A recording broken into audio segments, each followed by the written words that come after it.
My neighbor thought he had me trapped.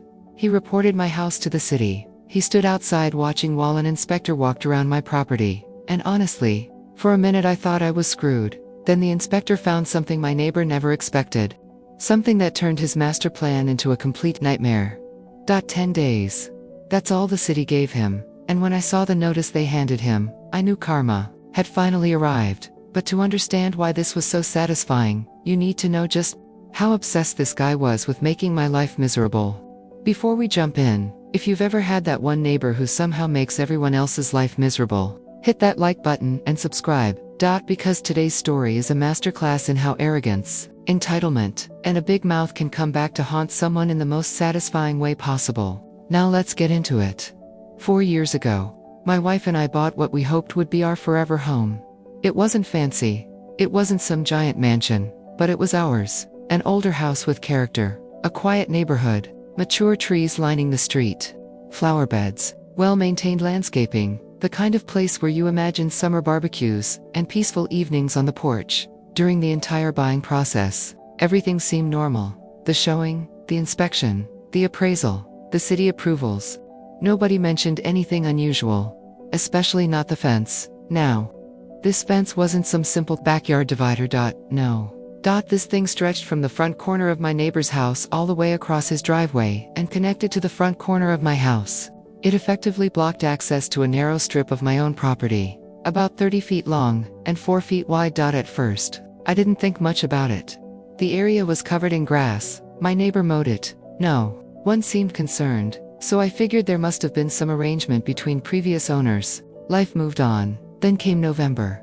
That year was ridiculous. 3 separate once-in-a-century rainstorms hit our area. One night I noticed something that immediately put me on edge. A tiny trickle of water in my basement, just enough to make my stomach sink. I grabbed a flashlight and went outside. Walking along that inaccessible side of the house, I noticed something concerning. The ground had a slight slope, toward my foundation, toward my basement, toward a potentially massive repair. I remember standing there thinking, okay, no big deal, I'll fix it in the spring. My plan was simple. Hire professionals, regrade the soil, install a French drain, protect my house, and make sure I wasn't dumping water into my neighbor's driveway. Like a normal person, like a good neighbor. Spring arrived. I hired a landscaping crew. A few hardworking guys showed up early in the morning. The sound of shovels and machinery filled the air. Everything was going perfectly. Until my neighbor came outside. Imagine, a man in his 60s who somehow looked 20 years older. Permanent scowl, red face.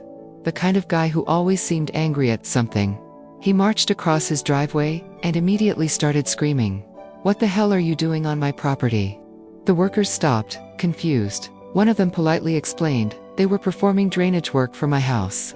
That only made him louder. His voice echoed through the neighborhood. The workers later told me they genuinely thought he had been drinking. Eventually they ignored him and continued working. The project got completed.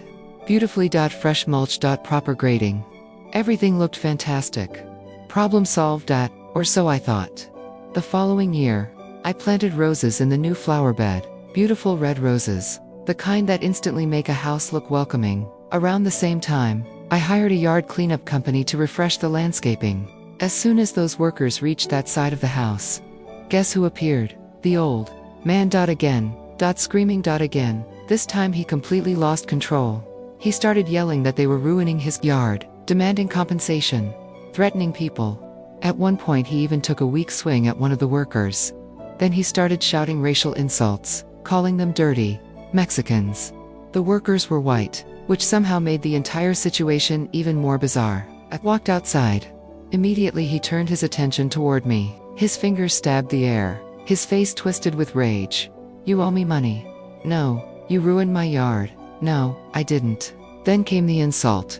Over and over. "Bitch, bitch, bitch." Like a broken record. My wife later asked me what happened.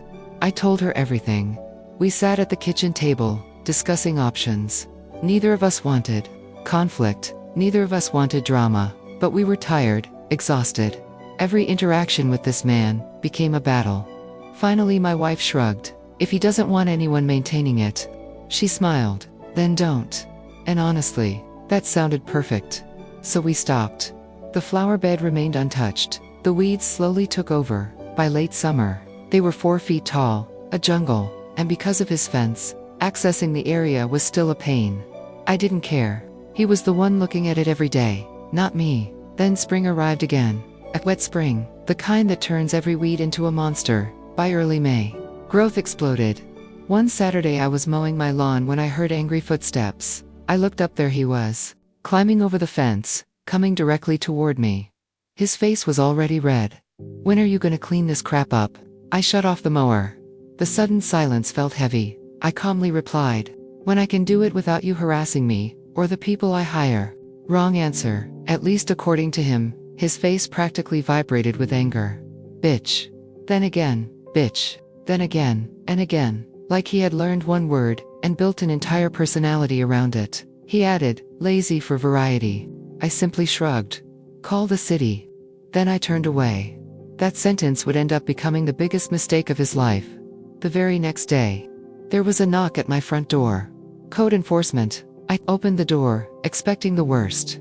The officer introduced himself, then looked around. His eyebrows immediately lifted. My lawn was trimmed, flower beds maintained, walkways edged, everything looked great. Honestly, I took pride in my property. The officer looked confused. "I'm not really sure why I'm here." I almost laughed. Then he asked me to show him the complaint. So we walked to the side yard. The moment he saw the fence, everything changed. He stopped, looked at the fence, looked at my house, looked at the property lines, then looked back at the fence. I could practically see the gears turning in his head. Finally he sighed and delivered the most beautiful sentence I'd heard in years. "Well," he pointed toward my neighbor's fence, "nothing I can do to you." Then he pointed again, "But he has 10 days to remove that." I blinked. "What?" The officer explained. The fence was illegally blocking access to part of my property. The city couldn't force me to maintain an area I couldn't reasonably access, but they absolutely could force him to remove the obstruction. Then he continued, almost as an afterthought, "Oh, and he needs to clean up the weeds in his patio and edge the sidewalk." I nearly choked, trying not to smile. The next morning there was another knock at my door. His wife. Unlike her husband, she was polite, embarrassed, clearly exhausted from years of dealing with him. She awkwardly asked if I would split the cost of removing the fence. For a moment, I considered being nice. Then I remembered every insult, every worker he harassed, every scream, every threat, every time he called me a bitch. So, I smiled and said, "Sorry. Us bitches are out of charity money this week."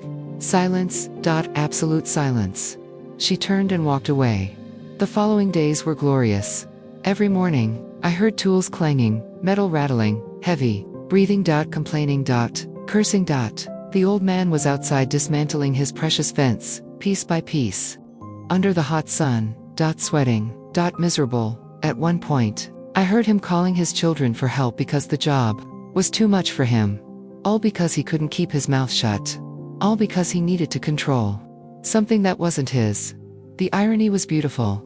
For years he could have simply ignored me. He could have allowed workers to maintain the area. He could have acted like a reasonable human being. Instead, he launched a campaign of harassment and accidentally invited the city to inspect his own property. The trap he set for me snapped shut around his own ankle. Tomorrow, I'm moving my roses. They deserve a place where I can actually enjoy them. The mulch is coming out. Landscaping fabric is going down. Peat gravel is going in. If he wants a view of something ugly every day, that's his choice. As for me, I finally have access to my own property, and the neighborhood bully learned a lesson he'll never forget. Sometimes karma doesn't arrive with thunder and lightning. Sometimes it arrives wearing a city badge and carrying a clipboard. If you enjoyed this story, make sure to hit like, subscribe, and turn on notifications for more satisfying Reddit revenge stories. And tell me in the comments, what would you have done after years of dealing with a neighbor like this? Would you have helped pay for the fence removal? Or would you have handled it exactly the same way? Thanks for watching, and remember, the people who create the most problems for others are usually the ones least prepared to deal with the consequences.